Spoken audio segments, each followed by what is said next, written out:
और बचपन का प्यार भूल नहीं जाना रे। Hello guys, welcome back to my channel once again. तो दोस्तों, ये हमारे दिल्ली सल्तनत की जो अगली सीरीज है। अभी तक हम लोगों ने आपको कुतुबुद्दीन ऐबक, इल्तुतमिश सबका जानकारी दे दी है। और आज हम आए हैं रज़िया सुल्ताना के मकबरे पे। एक ऐसे सुल्तान जो कि अपने आप को सुल्ताना नहीं बुलवाना चाहती थी, अपने आप को सुल्तान बोलती थी। और ये गलियां आप देख सकते हैं, इस तरह की तंग गलियां हैं और इसी गलियों से होते हुए जो है पुरानी दिल्ली में बना हुआ है रज़िया सुल्तान का मकबरा। और ये देखिए चारों तरफ आबादी है और इन्हीं आबादी के बीच में ये एक छोटी सी मस्जिद आज के टाइम में है। और इसी मस्जिद के अंदर हम जाएंगे, यहाँ पे उनकी मज़ार है। और ये बोर्ड भी लगा हुआ है, रज़िया सुल्ताना की जानकारी पूरी यहाँ पे दी हुई है। और इस साइड में जो है हिंदी में जानकारी यहाँ पे कंप्लीट दी हुई है। तो यहाँ से जो इसके अंदर हम एंट्री कर सकते हैं। तो दोस्तों, ये आप देख सकते हैं ना, एक जमाने की शासिका। ऐसा बताया जाता है कि हिंदुस्तान में, नॉर्थ इंडिया में दिल्ली की इकलौती और पहली और आखिरी मुस्लिम शासिका थी, वो थी रज़िया सुल्ताना।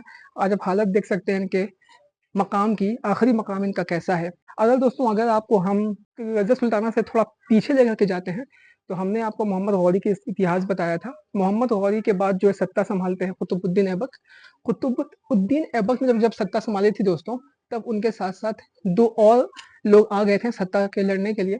तो कुतुबुद्दीन ऐबक ने जो है ना अपने ही गुलाम से मदद मांगी, जिनका नाम था इल्तुतमिश। इल्तुतमिश का भरोसा जीतने के लिए उन्होंने इल्तुतमिश की शादी अपनी बेटी से भी कर दी थी। बेटी का नाम था कुतुब खातून। इसी इल्तुतमिश और कुतुब खातून से पैदा होती हैं रज़िया सुल्ताना। रज़िया सुल्ताना के जो है सगे एक ही भाई थे, नसीरुद्दीन महमूद। बाकी जो है सौतेले भाई थे इनके।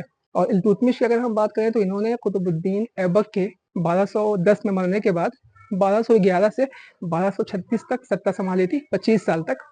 और जब कुतुबुद्दीन ऐबक की मौत हुई थी तो रज़िया सुल्ताना जो है उनकी उम्र 5 साल थी। और ये इल्तुतमिश की और कुतुबुद्दीन ऐबक की दोनों की बहुत दुलारी थी। तो 1229 का टाइम था जब नसीरुद्दीन महमूद की अनएक्सपेक्टेड डेथ हो जाती है, जबकि इनके बाद जानशीन जो है नसीरुद्दीन महमूद बनने वाले थे।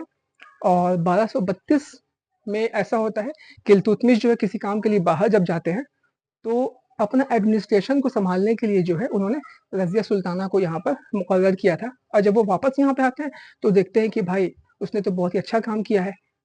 तो इसके बाद जो है इल्तुतमिश ने रज़िया सुल्ताना को मुकर्रर कर दिया कि उनके बाद जानशी बनेगी उनकी बेटी। इनके एक और भी सौतेले भाई थे जिनका नाम था रुकनुद्दीन। तो रुकनुद्दीन जो है जबरदस्ती गद्दी पे बैठ जाते हैं। रुकनुद्दीन की माँ थी शाह तुर्कन। तो उसके बाद रुकनुद्दीन के बाद जो शाह तुर्कन गद्दी पे बैठती हैं, लेकिन इन दोनों को जो है दोस्तों मार दिया जाता है। मतलब ये जो है एडमिनिस्ट्रेशन और सत्ता संभालने की ताकत नहीं थी इनके अंदर में। 6-7-8 महीने तक इन दोनों ने शासन किया था। और 1536 में जो है ना यहाँ पर सत्ता पे काबिज होती है रज़िया सुल्ताना। तो फिलहाल अभी हम लोग अंदर चलते हैं इसके, क्योंकि अंदर बहुत ज़्यादा घूमने की जगह नहीं है। तो यहीं पर आपको कुछ इतिहास हमें बताना पड़ रहा है। हमने यहाँ से एंट्री किया है और आज के टाइम में जो है ना ये छोटी सी एक मस्जिद इसको बना दिया गया है। लोग यहाँ पे नमाज वगैरह पढ़ते हैं, तिलावत कुरान करते हैं। और यहाँ पर देखिए अंदर आने से पहले जो है अपने शूज़ चप्पल को आपको उतार देना है। टंकी लगी हुई है और ये वज़ू खाना है, आप वज़ू कर सकते हैं। और यहाँ पर आप देख सकते हैं ना, ये 2 मज़ार है। एक मज़ार जो है दोस्तों ये है रज़िया सुल्तान की, और एक जो है वो उसकी जानकारी नहीं है। अब आप यहाँ पे देख सकते हैं ये जो मस्जिद है ना, इसे बाद में बनाया गया था। फिलहाल यहाँ पे आपको 2 मज़ार हमने जैसे दिखाया है, यहाँ पे 2 मज़ारें दिख रही हैं। और मज़ारों की कंडीशन अगर आप देखिएगा ना, तो एएसआई के अंडर में आज है, आर्कियोलॉजिकल सर्वे ऑफ इंडिया के अंडर में है। लेकिन कुछ खास कंडीशन यहाँ पर इसका अच्छा नहीं है ना।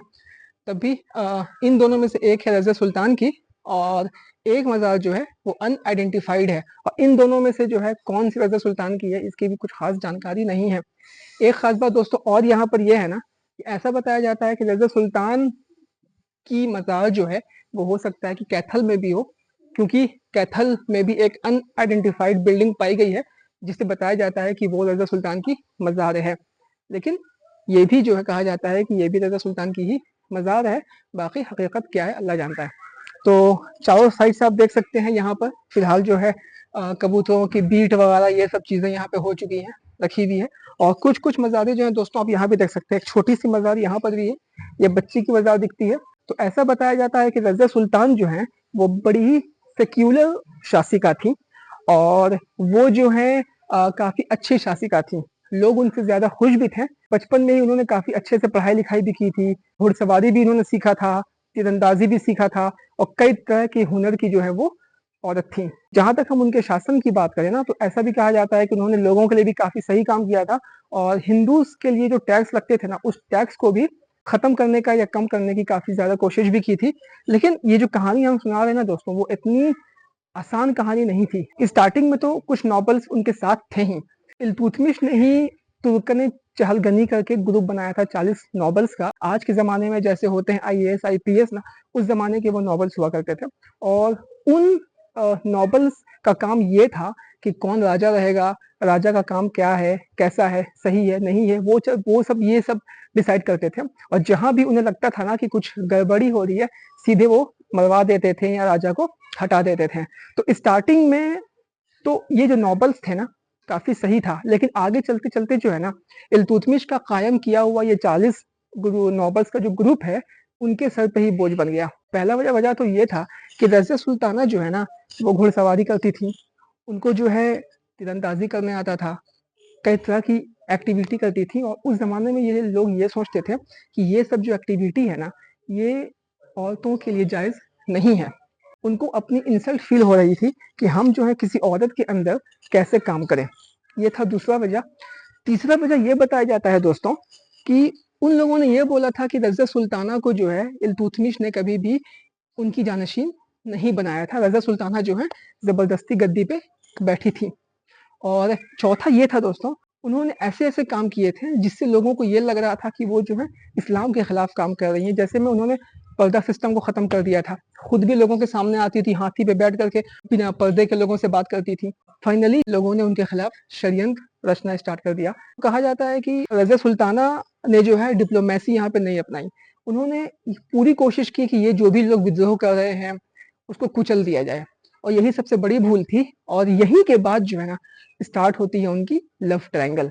तो लव ट्रायंगल आपको हम बताएंगे, काफी इंटरेस्टिंग स्टोरी है। तो फिलहाल एक बार फिर से आप मस्जिद देख लीजिए। आइए, यहाँ पर एक मेहराब बना हुआ है और यहाँ पर जो इमाम साहब जो है नमाज को लीड करते हैं। यहाँ पर 5 वक्त की नमाज होती है। और इसके अलावा अगर आप यहाँ पे आना चाहते हैं दोस्तों, तो यहाँ पर आने का जो नज़दीकी मेट्रो स्टेशन है वो है जामा मस्जिद का मेट्रो स्टेशन। गलियां हमने आपको दिखाई, बहुत ही तंग गलियां हैं। अगर आप अपने बाइक से आ रहे हैं तो आपको अपने बाइक वगैरह को बाहर लगाना पड़ेगा, अल्लाह के भरोसे। बाकी अंदर में कोई पब्लिक ट्रांसपोर्ट आने का सुविधा नहीं है। कार से अगर आप आ रहे हैं तो कार को बहुत ही बाहर मस्जिद की पार्किंग, जामा मस्जिद के पास पार्किंग में आपको लगाना पड़ेगा। फिर वहां से 1.5 किलोमीटर की दूरी है, आपको पैदल ही यहाँ पे तय करना पड़ेगा। ई रिक्शा भी यहाँ पे नहीं आ सकता है। जब सारे नॉबल्स उनके खिलाफ हो चुके थे, तो यहाँ पर रज़िया सुल्ताना का एक गुलाम था जिसका नाम था याकूत। उन्होंने जो है ना याकूत की हेल्प ली और बोला कि देखो, हम दोनों मिल करके जो है इन नॉबल्स के खिलाफ कार्रवाई करेंगे, लड़ाई करेंगे इनसे। और इसी बीच जो है याकूत से इन्हें प्यार हो जाता है। इसी के साथ साथ रज़िया सुल्ताना का एक बचपन का दोस्त था जिसका नाम था अल्तुनिया। अल्तुनिया रहता था भटिंडा में, वो गवर्नर था वहाँ का। और जब ये खबर मिली अल्तुनिया को, उसको बड़ा गुस्सा आया, क्योंकि अल्तुनिया जो है वो रज़िया सुल्ताना का बचपन का दोस्त था और बचपन से जो है वो उनसे प्यार किया करता था। आपने सुना होगा, बचपन का प्यार भूल नहीं जाना रे, बस वही वाली बात थी। और रज़िया सुल्ताना ने जो है अल्तुनिया को फ्रेंड जोन कर रखा था। उसने जो है रज़िया सुल्ताना के ऊपर हमला कर दिया। बहरम शाह एक और रज़िया सुल्तान का भाई था जिसने अल्तुनिया की मदद की। और फाइनली जो है ना, रज़िया सुल्ताना को वहां से बंदी बना लिया गया और अल्तुनिया के पास वो चली गई। अल्तुनिया ने बोला कि देखो, एक उपाय है तुम्हारी आज़ादी का, या तो मुझसे शादी कर लो या तुम बंदी बन के रहो। रज़िया सुल्तान ने उनसे शादी कर ली और याकूत जो है मारा जाता है। ऐसे बताया जाता है दोस्तों कि जब शादी करने के बाद अल्तुनिया और रज़िया सुल्तान जब वापस दिल्ली जा रहे थे, तो कैथल के पास जो है ना, इन्हें मार दिया गया।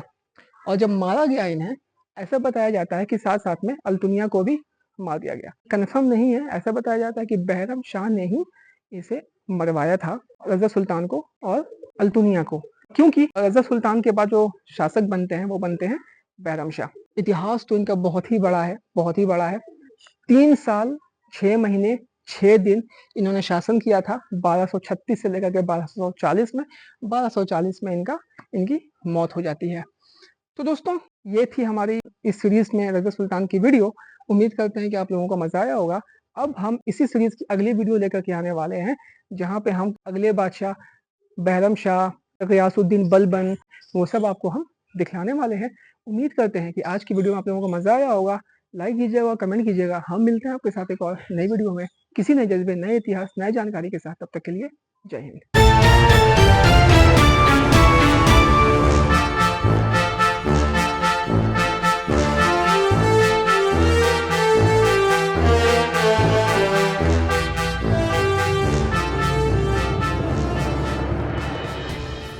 पक्का बालू सही है ना? अंधेरा नहीं ना आ रहा है?